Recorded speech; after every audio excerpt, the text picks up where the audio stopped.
Nggak ada hubungannya dengan mandiri, berdaulat. Itu adalah hal yang biasa dalam mengelola perekonomian. Saya ingin suatu bertanya negara. saja, di seluruh dunia ada nggak negara yang tidak punya utang? Hampir tidak ada.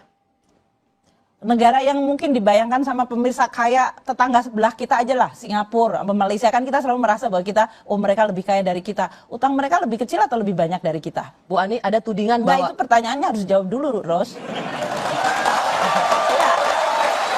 Nah, kan? ini ada begini, Bu. Ada janji kampanye yang disebutkan oleh para politisi, ada janji kampanye yang tak konsisten katanya. Janjinya berdikari, tapi ternyata hutangnya menggunung.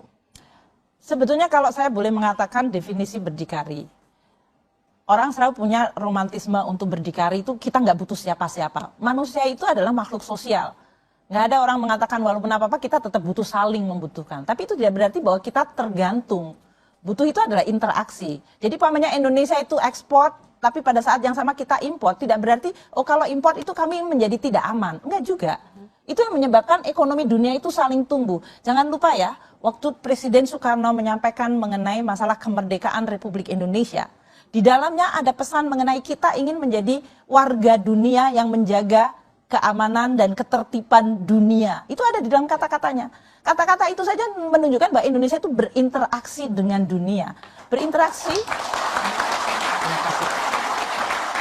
Nah, kalau kita berinteraksi dengan dunia itu bisa melalui perdagangan, bisa melalui manusia yang entah melalui pendidikan, melalui turis, dan kita bertukar ide. Kita ini negara besar, jangan selalu merasa kita khawatir. Nah, berdikari itu adalah kalau kita sebutkan di dalam waktu saya kerja di Bank Dunia, food security, energy security, water security, integrity dari Republik Indonesia. Kalau kita bilang food security, Presiden Jokowi selalu minta kepada menteri pertanian, menteri PU, irigasi cukup atau tidak, masyarakat dapat apa enggak benihnya, padi, apakah kita sediakan pupuk sehingga petani bisa melakukan penanaman padi sehingga utang ini sebenarnya nggak ada hubungannya dengan mandiri, berdaulat. Itu adalah hal yang biasa dalam mengelola perekonomian. Saya ingin bertanya negara. saja, di seluruh dunia ada nggak negara yang tidak punya utang? Hampir tidak ada. Negara yang mungkin dibayangkan sama pemirsa kaya tetangga sebelah kita aja lah, Singapura, Malaysia, kan kita selalu merasa bahwa kita, oh mereka lebih kaya dari kita. Utang mereka lebih kecil atau lebih banyak dari kita? Bu Ani, ada tudingan Nah, bahwa itu pertanyaannya harus jawab dulu, Ros. Ya. Nah, kan? Orang selalu mengatakan Jepang lebih hebat dari kita, Amerika yang katanya negara superpower, utang mereka gede banget terus, tapi mereka nggak merasa nggak mandiri loh. Ya, utang Jepang. Saya tidak mau ngikutin kayak Jepang atau Amerika yang utangnya gede, tapi artinya kita mengatakan global bahwa saat kita ini tidak ada satupun negara yang tidak berutang. Hanya Ibu, saya mau mendapat jawaban seperti ini karena di sosial media ada tudingan bahwa utang-utang ini adalah kepentingan asing dan aseng karena utang tidak gratis. Bu Ani, tudingannya adalah bahwa dengan berutang ini sesungguhnya kepentingan asing dan aseng karena utang ini tidak gratis. Kita berutang sama masyarakat Indonesia sendiri. Jadi mayoritas dari utang kita lebih dari 90% itu adalah dalam bentuk surat berharga negara yang kita lelang 24 kali dalam setahun. Di dalam negeri dibeli mayoritas oleh dana pensiun kita, asuransi, perbankan. Jadi kalau pemerintah bayar bunga dan bayar pinjaman, yang nerima masyarakat. Memang ada bagian asing yang membeli, tapi itu mayoritas kecil, itu adalah bagian yang kecil dari total keseluruhan utang kita. Jadi kalau sebagian masyarakat kita memiliki tabungan dan kemudian meletakkan di bank, banknya bahkan bisa menawarkan Anda ingin ini deposito biasa atau Anda mau masukkan dalam surat berharga negara. Anda bisa membeli obligasi. Jadi sebetulnya ini adalah sama seperti di negara yang makin modern, di mana kita makin memperdalam sektor keuangan. Masyarakat kita kalau sekarang ini pendapatannya makin tinggi, kelas menengah, mereka punya tabungan, dia tidak lagi hanya menabung di bank dan kemudian mendapatkan bunga yang makin rendah. Mereka sekarang ingin menginvestasikan tabungannya. Ada yang membeli saham, ada yang membeli surat utang negara. Dan kalau negara meminjam, berarti kalau saya membayar bunganya, yang dapat keuntungan ya rakyat kita sendiri. Jadi sebetulnya konsep seolah-olah oh ada makhluk asing, negara asing datang nawar-nawarin duit, ini kamu cepet, ini konspirasi, enggak ada itu. Semuanya transparan. Kita mengatakan berapa jumlah utang kita 1 tahun, kita menyampaikan berapa kali lelangnya, berapa pada saat ini kita akan membutuhkan untuk menerbitkan surat utang. Itu dikomunikasikan kepada masyarakat.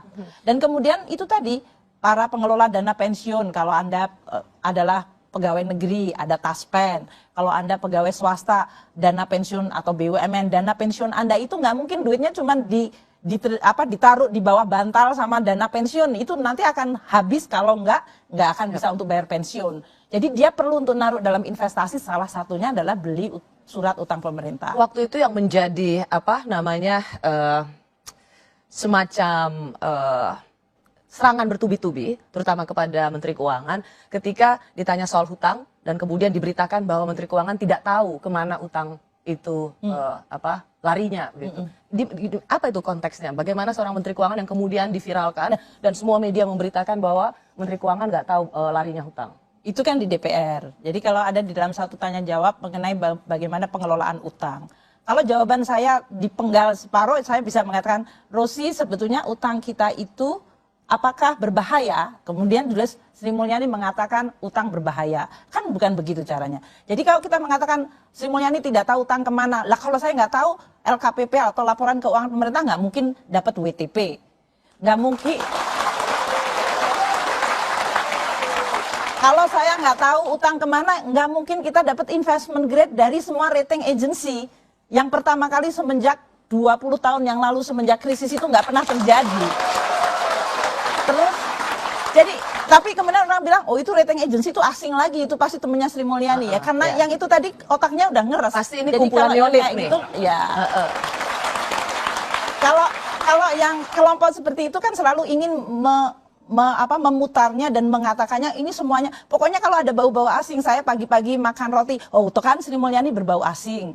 Kalau saya mau pergi kemana pakai tisu, tuh kan itu baunya asing. Jadi semua orang ingin, padahal kalau dipikir-pikir saya baru pulang setahun, tuh seolah-olah semuanya jadi persoalan Sri Mulyani dan bau asing gitu.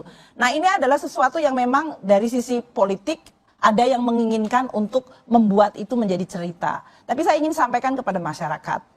Anda semuanya percaya bahwa APBN, saya kembali ke Indonesia karena saya terpanggil untuk mengatakan bahwa saya merasa banyak bisa berbakti kepada negara yang saya cintai ini. Dan oleh karena itu dari awal saya menyampaikan APBN harus kredibel dan sehat. Karena kalau APBN kredibel dan sehat, dia menjadi alat yang ampuh bagi pemerintah dan DPR dan masyarakat untuk menyejahterakan masyarakat.